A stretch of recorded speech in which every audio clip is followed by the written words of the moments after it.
We have here 1 pound of feta cheese, and we have 3 cups of water that was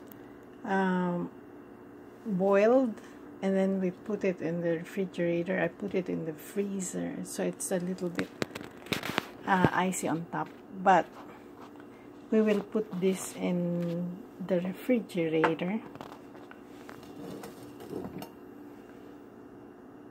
so it won't remain frozen. I put 3 cups of water with 1 tablespoon salt. I boiled it, and then when it's cooled,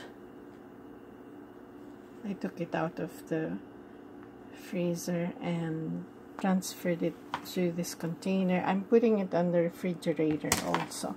And then I sliced some to put in the salad. I'm putting the brine, which is just salted water, and put it in the refrigerator. Okay.